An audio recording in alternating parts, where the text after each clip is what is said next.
오늘 주신 하나님의 말씀은 갈라디아서 5장 13절에서 15절 말씀입니다. 형제들아 너희가 자유를 위하여 부르심을 입었으나 그러나 그 자유로 육체의 기회를 삼지 말고 오직 사랑으로 서로 종 노릇하라.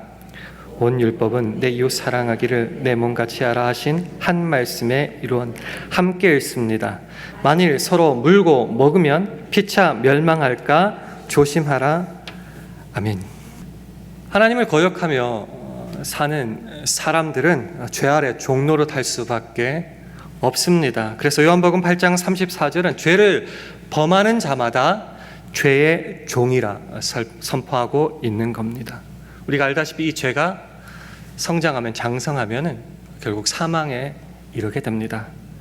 그러나 은혜의 우리 주님께서는 종노릇하던 우리에게 그리스도 예수 안에서 참 자유를 허락하여 주셨습니다. 우리가 잘 아는 로마서 8장 1절 2절 말씀에 따르면은 그러므로 이제 그리스도 예수 안에 있는 자에게는 결코 정죄함이 없나니 이는 그리스도 예수 안에 있는 생명의 성령의 법이 죄와 사망의 법에서 너를 해방하였음이라 선포하고 있습니다. 그래서 우리는 주 안에서 자유를, 이 해방을 은혜로 거저 선물로 받았다는 겁니다. 근데 우리가 이 사실에 대해서 아멘 할렐루야 하고 그냥 멈추기에는 중요한 질문이 남아 있습니다. 그 질문이 뭐냐고 하면은 그렇다면 우리에게 허락하신 자유는 무엇을 목적으로 무슨 방향성을 가지고 우리에게 주셨는가라는 질문입니다. 여기에 대한 분명한 답이 오늘 본문 갈라디아서 5장 13절에 나와 있습니다. 화면을 보시고 함께 읽도록 하겠습니다. 시작.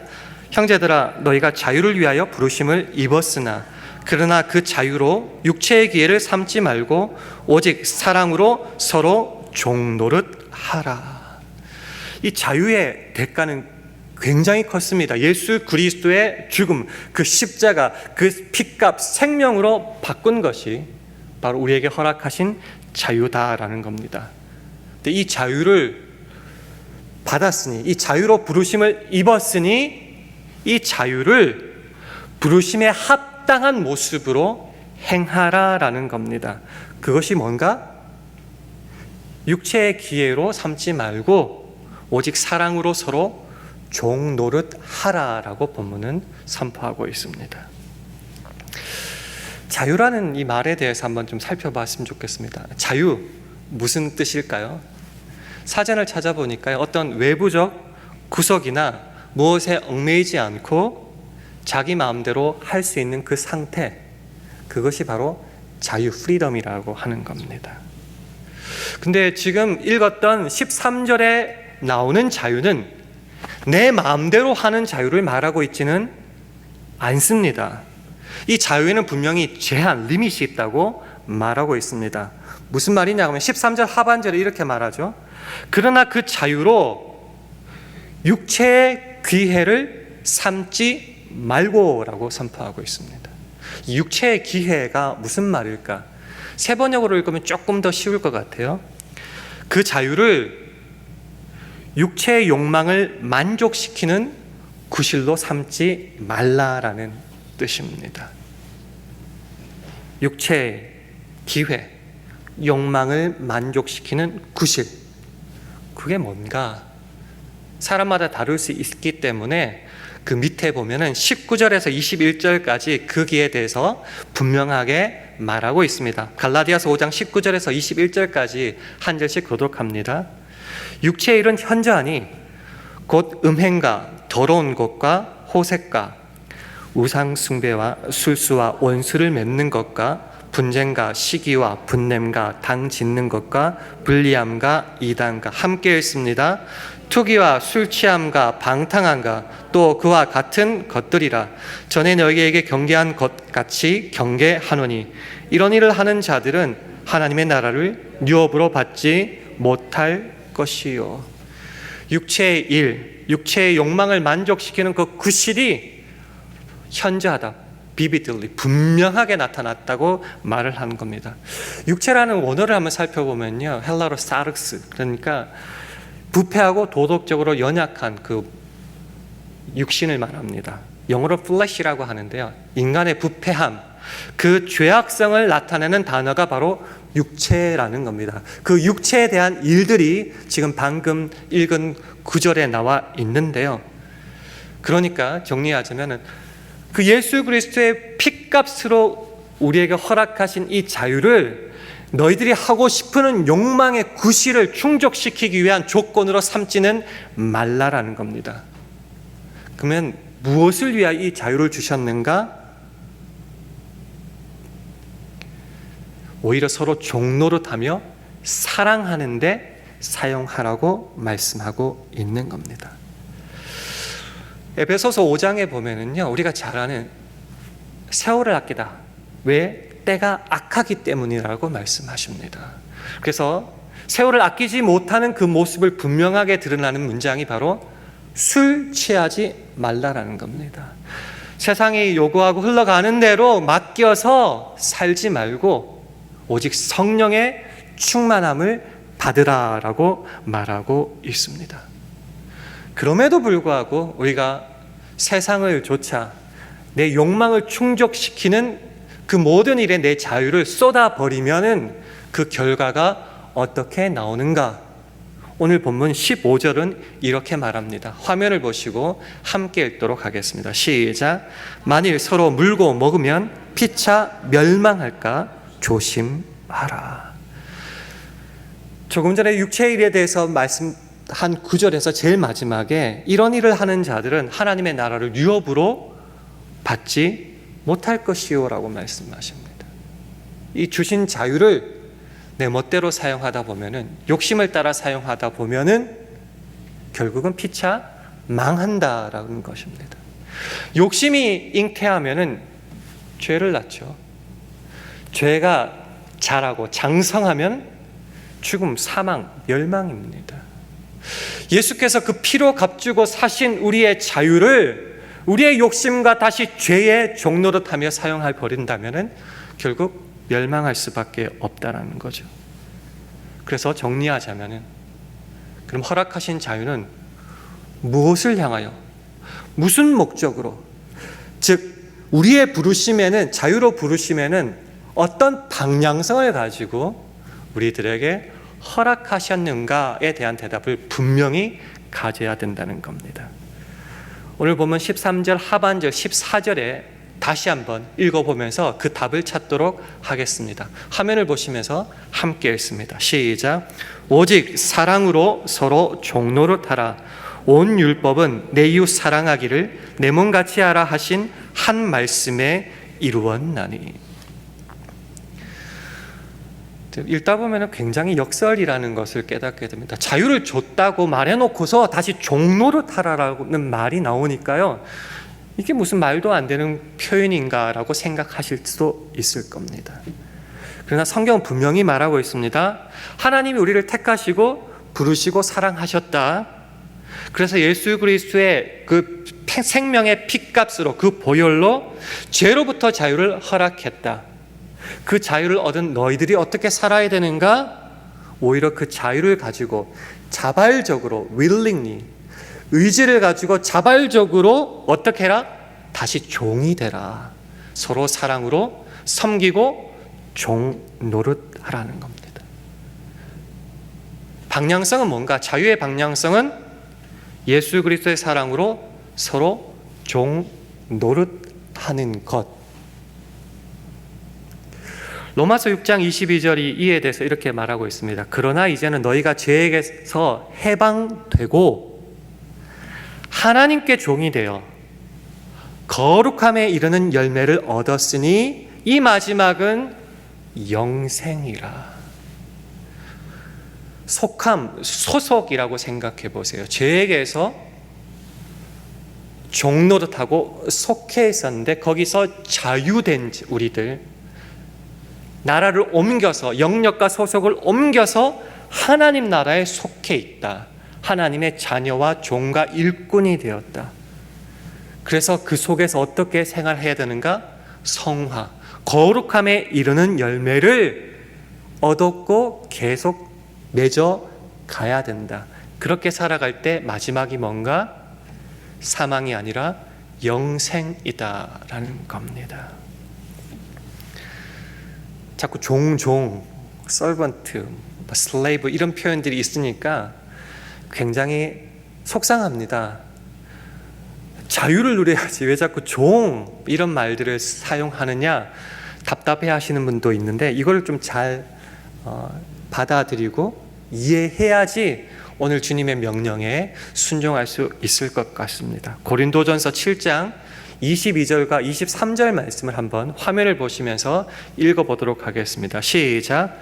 주 안에서 부르심을 받은 자는 종이라도 주께 속한 자유자요 또 이와 같이 자유자로 있을 때에 부르심을 받은 자는 그리스도의 종이니라. 너희는 값으로 사신 것이니 사람들의 종이 되지 말라. 고린도 교회에 노예도 있었고 자유자도 있었던 것 같아요. 그들이 다 예수를 믿었다는 거죠. 그들이 노예 신분에서 예수를 믿었으면 더 이상 노예가 아니라 자유자다. 자유자의 신분으로 예수를 믿었다 할지라도 그는 자기의 자유를 주께 속했고 주의 핏값으로 얻은 것을 깨달아 그리스도의 종이 되어야 된다. 즉 두 가지 신분이 있다는 거죠. 우리는 예수 믿은 자는, 그리스도를 주로 고백하는 자는 주 안에서 자유자입니다. 동시에 주 안에 속해 있어 주의 계명을 따르는 주의 종이 되어야 한다는 말씀입니다. 다시요. 우리는 죄에서 풀려난 자유를 가진 주 안에서의 자유자입니다. 그러나 그 자유는 내 멋대로 사는 삶이 아니라, 왜요? 내 멋대로 살면 그 육체대로 살기 때문에 마지막이 멸망이기 때문에 그쪽으로 가면 안 되죠. 그래서 우리는 주께 속하여 주의 명령과 말씀을 따라 사는 주의 종이 되어야 한다는 것입니다. 그래서 너희는 값으로 사신 것이니라는 표현을 잘 주목해야 될 것 같은데요. 고린도전서 6장 19절 20절에도 말합니다. 너희는 너희의 것이 아니라 우리의 자유를 우리의 멋대로 사용해서는 안 된다는 거죠. 그러면 뭔가 값으로 산 것이 되었으니 예수 그리스도의 보혈로 사신 바 되었으니, 그래서 어떻게 살아라? 그런즉 너희 몸으로 하나님께 영광을 돌리라. 우리에게 주신 자유로 기꺼이 주의 영광과 그 나라를 위해서 살라라는 명령을 우리에게 주시는 겁니다. 그래서 사람의 종이 되지 말라, 육체대로 살지 말라라고 하는 것은 너에게 허락하신 자유를 너 마음대로 세상의 욕심을 따라 그것을 충족시키는 대로 사용하지 말라는 말과 똑같습니다. 근데 이 자유를 가지고 하나님을 위하여 사용하라고 했을 때에 우리는 착각할 때가 있습니다. 우리가 믿음으로 결단하고 마음으로 이렇게 해야겠다 다짐하는 그것으로 실제 행하고 있다고 착각할 때가 참 많습니다.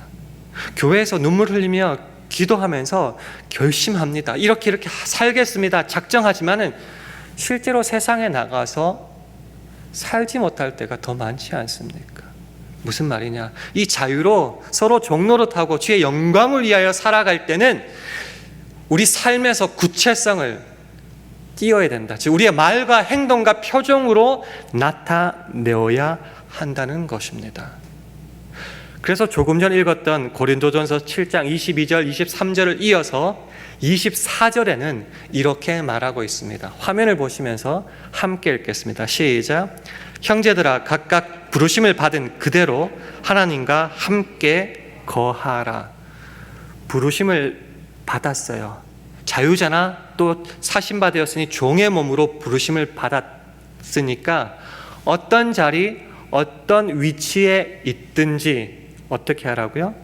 하나님과 함께 거하라.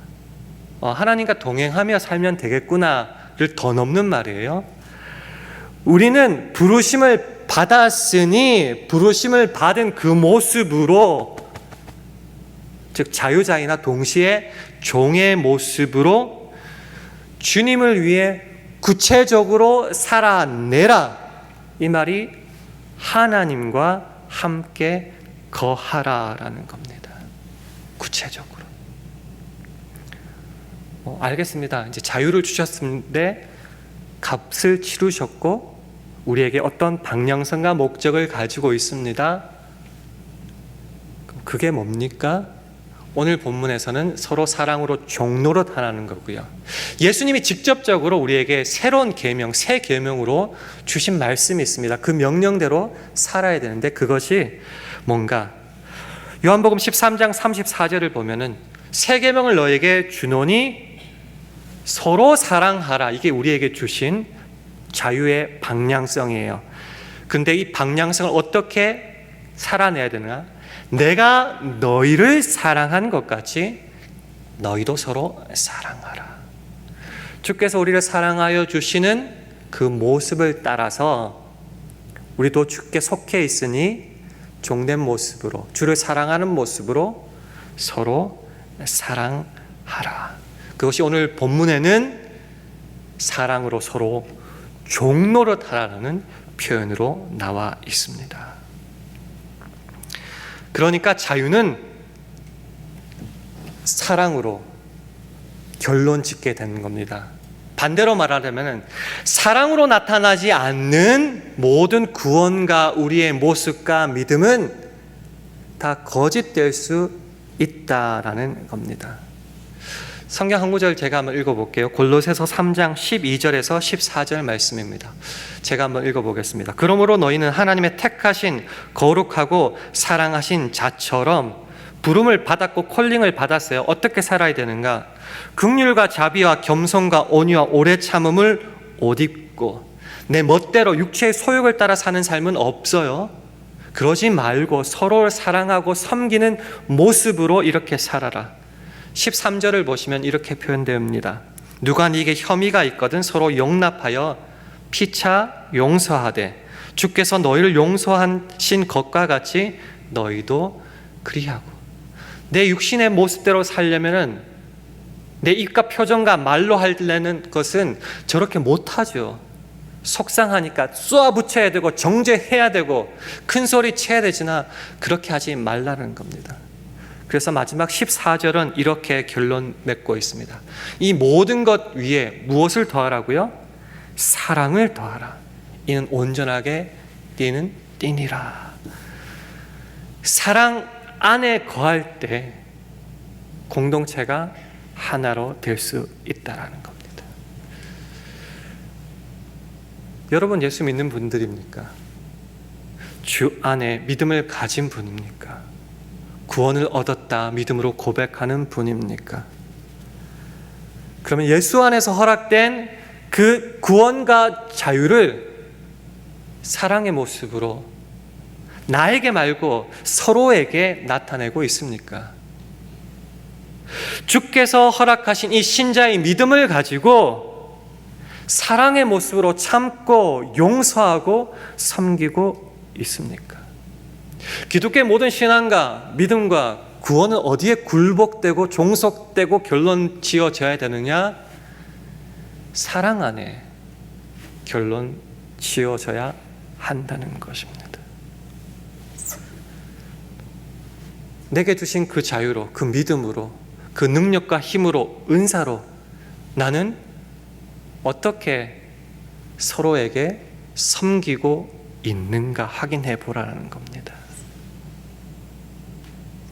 두 가지 성경 말씀을 놓고요, 한번 우리의 모습을 확인하는 시간 가졌으면 좋겠습니다. 첫 번째는 고린도전서 10장 23절, 24절 말씀입니다. 화면을 보시고 함께 읽겠습니다. 시작. 모든 것이 가하나 모든 것이 유익한 것이 아니요 모든 것이 가하나 모든 것이 덕을 세우는 것이 아니니 누구든지 자기의 유익을 구치 말고 남의 유익을 구하라. 우리가 잘 아는 우상에게 바친 제물 고기를 먹느냐 마느냐에 대한 사도 바울의 대답입니다. 우리는 예수를 믿는 자, 믿음 안에서 구원된 자, 자유를 얻은 자. 그래서 모든 것이 가하다, 가능하고 할 수 있다라는 말이죠. 자유자니까. 근데 동시에 우리는 종이라고 했죠. 모든 것이 유익한 것이 아니다. 지금 마음대로 함부로 사용해서는 안 된다라고 권면하고 있습니다. 자유자인데 왜? 그러지 말라라는 거죠. 모든 것이 가하나 모든 것이 덕을 세우는 것이 아니다라고 말합니다. 덕은 주 안에서의 덕이에요. 그렇기 때문에 자유자이면서도 동시에 주 안에서의 주의 종된 모습으로 절제하고 참고 섬기고, 그래서 재밌는 표현이 있죠. 누구든지 자기의 유익을 굳지 말고, 자유자니까 내 멋대로 나를 위해서 사용할 수 있는데 그러지 말라는 거죠. 방향성이 어디라고요? 정말 놀라운 말입니다. 남의 유익을 구하라라고 합니다. 서로 사랑으로 종노릇하라는 똑같은 말입니다. 한번 질문 드려볼게요. 이 말을 들을 때마다 억울하십니까? 그 억울함의 가장 근원적인 게 뭘까요? 내 욕심과 내 욕망을 충족시키는 것이 주 예수의 핏값보다 크다라는 반증입니다. 예수 그리스도께서 십자가에 죽으시기까지 나를 사랑하셨다는 그 사랑이 내가 말을 한마디 더 하고 내가 짜증낼 수 있는 것보다 더 작기 때문에 이것을 참으라고 하면은 속상하다는 거죠. 나에게 주신 자유를 표현은 서로 종노릇하고 남의 유익을 하라고 하지만은 그 원천적인 목적은 어디에 있어요? 나를 값주고 사신 주님 앞에 순복하느냐 마느냐의 문제로 귀결됩니다. 다시요. 여러분이 잘 아는 찬양 중에 이런 찬양이 있습니다. 형제의 모습 속에 보이는, 자매의 모습 속에 보이는, 그 다음에 무슨 가사가 나오는지 아세요? 하나님 형상 아름다워라. 우리는 사람과 사람과의 관계에서 보는 것이 아니라 그 사람과 사람의 관계 속에서 그 사람 속에 나타나는 하나님의 형상을 대하여 아름답게 섬기고 사랑하는 것.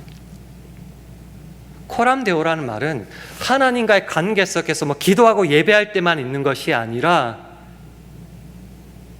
나와 함께하는 그 이웃을 나뿐만이 아니라 그녀도 사랑하여 주셔서 같이 피 흘려 죽으신 그 사랑으로 값주고 사신 그러니까 사람과 사람으로 보는 것을 넘어서 그를 사랑하시는 그 속에 계신 하나님을 바라보느냐 안 보느냐의 차이가 우리의 모습으로 나타날 수밖에 없다는 거죠. 그래서 똑같은 구절을 가지고 로마서 14장 15절에 이렇게 표현합니다. 만일 식물을 인하여 네 형제가 근심하게 되면, 즉 우상이 드린 제물 그 고기를 먹느냐 마느냐로 서로 싸우고 정죄하고 판단하고 비판하게 되면은 뭐라고 말하느냐면요, 이는 네가 사랑으로 행치 아니함이라.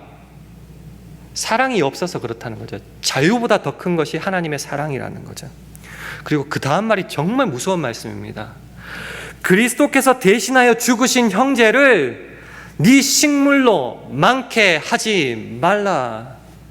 그 형제를 살리기 위해서 예수께서 피 흘려 죽으셨는데 네 판단으로, 네 말로, 네 행동으로 그를 멸망하고 죽이지 말라라는 것. 우리 속에 있는 하나님의 은혜가 차고 넘칠수록 그 은혜 때문에 내가 오늘도 살아간다고 고백하면 할수록 그 빈 공간에 없이 가득 찬 주님의 사랑이 있다면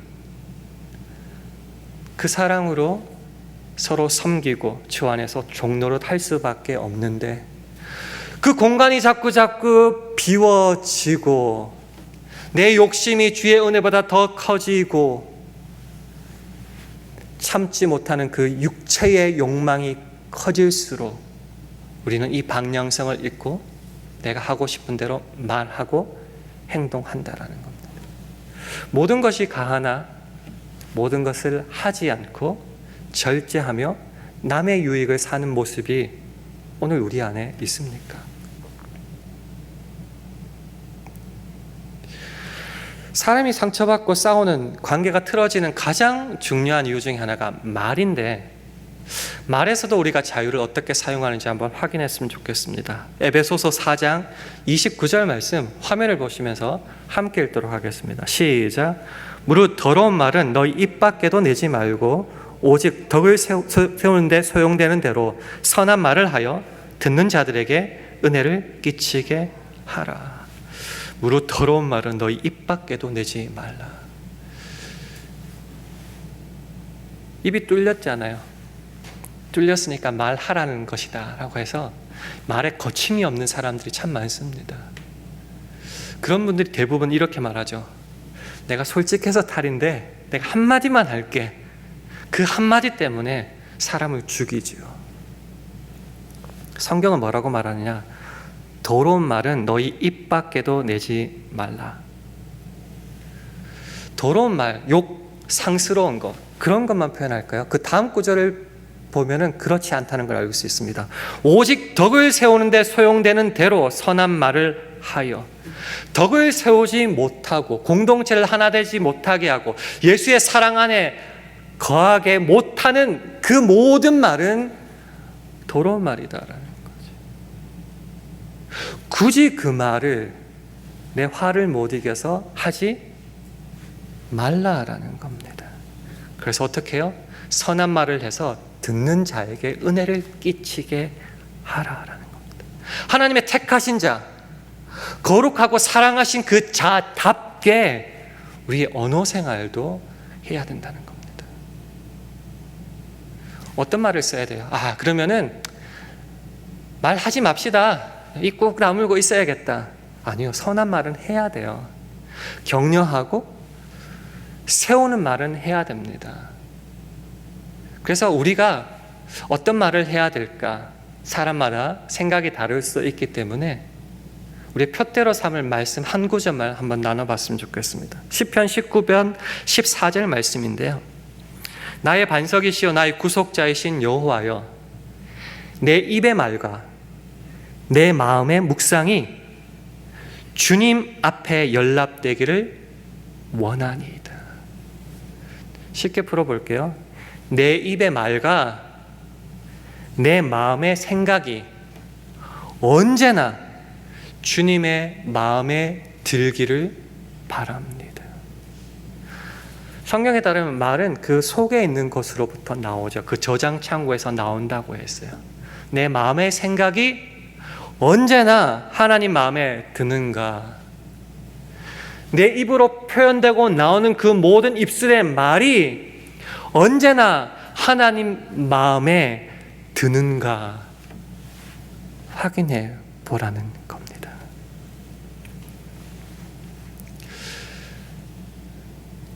말씀을 한번 결론 내어 보겠습니다. 우리는 주 안에서 자유자입니다. 그래서 더 이상 죄의 종노릇 하지 않아도 되고 말씀을 향하여 나아가는 자유자입니다. 그러나 성경은 놀랍게도 이 자유를 가지고 기꺼이 주의 종이 되어서 서로 종노릇하고 섬기고 사랑하라라고 말을 합니다. 왜요? 주님께서 그렇게 우리를 먼저 사랑하셨기에 사랑을 받은 자답게 그렇게 사랑하라는 겁니다. 요한일서 4장 19절에서 21절까지 화면을 보시고 한 절씩 교독합니다. 우리가 사랑함은 그가 먼저 우리를 사랑하셨음이라. 누구든지 하나님을 사랑하노라 하고 그 형제를 미워하면 이는 거짓말하는 자니 보는 바 그 형제를 사랑치 아니하는 자가 보지 못하는 바 하나님을 사랑할 수가 없느니라. 함께 읽습니다. 우리가 이 계명을 주께 받았나니 하나님을 사랑하는 자는 또한 그 형제를 사랑할지니라. 아멘. 그 사랑이 오늘도 우리 속에 있고 능력을 허락하여 주십니다. 못하겠고 힘들고 피곤하고 걱정되고 불안하고 의심이 된다고요. 로마서 8장 28절은 말합니다. 우리가 알거니와 하나님을 사랑하는 자, 그가 누구냐? 곧 그 뜻대로 부르심을 입은 자들에게는 주께서 우리를 택하시고 사랑하시고 그 십자가의 보혈로 자유로 택하시고 불러주신 자에게는 모든 것이 합력하여 선을 이룬다 말씀하십니다. 그러니 주님을 믿고 그 말씀과 계명을 따라 순종할 때 그 모든 것이 우리의 구체적인 삶의 모습으로, 말로, 행동으로, 표정으로 나타날 수밖에 없다는 겁니다. 그러니 이 말씀에 온전히 항복할 수 있기를 원합니다. 내가 하고 싶은 게 너무너무 많지만 그것보다 더 우선된 게 나를 피로 값주고 사셨으니 주의 말씀과 명령에 순종하는 것이 먼저입니다. 고백할 수 있기를 축원합니다. 그럴 때에 우리가 이제까지 교회에 대해서 배웠죠. 주 안에서 함께 지어져 가고, 그래서 먼저 찾아가고 먼저 낮아지는데, 그것을 할 수 있는 것이 자유자나 오히려 주의 종된 모습으로 나가는 그 모습 속에 이루어질 수 있다는 겁니다. 우리 교회 3부 예배 출석하시는 모든 예배자들이 이 모습에 순종할 수 있기를 원합니다. 그래서 여러분이 계신 그곳은 어느 곳이든 주님의 사랑이 흘러넘치기를 축원합니다. 이 부르심에 아멘으로 순종할 수 있는 저와 여러분 되기를 주님의 이름으로 축원합니다. 우리 이 말씀을 기억하면서요, 함께 찬양하기를 원합니다. 우리 주위 분들을 함께 축복하며 함께 찬양하겠습니다. 형제의 모습 속에, 형제의 모습 속에 보이는 하나님 형상 아름다워라. 존귀한 주의 자녀 됐으니 사랑하며 섬기리. 자매의 모습 속에, 자매의 모습 속에 보이는 하나님 형상, 하나님 형상 아름다워라. 존귀한 주의 자녀 됐으니 사랑하며 우리의 모임 중에 임하신, 우리의 모임 중에 임하신 하나님 영광, 하나님 영광 아름다워라. 존귀한 왕이 여기 계시니 사랑하며 사랑의 주님이, 사랑의 주님이 날 사랑하시네. 내 모습 이대로 받으셨네. 사랑의 주님이 날 사랑하듯이 나도 널 사랑하며 섬기. 사랑의 주님이, 사랑의 주님이 날 사랑하시네. 내 모습 이대로 받으셨네. 사랑의 주님이 날 사랑하듯이 나도 널 사랑하며 섬기리. 기도하겠습니다. 하나님, 이 자리에 모인 우리 모두가 예수 그리스도께서 허락하신 그 자유를 가지고 서로 사랑하며 섬기게 하셔서 우리의 신자됨을 우리의 삶으로 실천하기를 원합니다. 그래서 우리의 가정과 교회가, 우리가 있는 그 모든 것이 주님 안에서 다시 살아날 수 있기를 간절히 바랄 때에 예수님 이름으로 기도합니다. 아멘.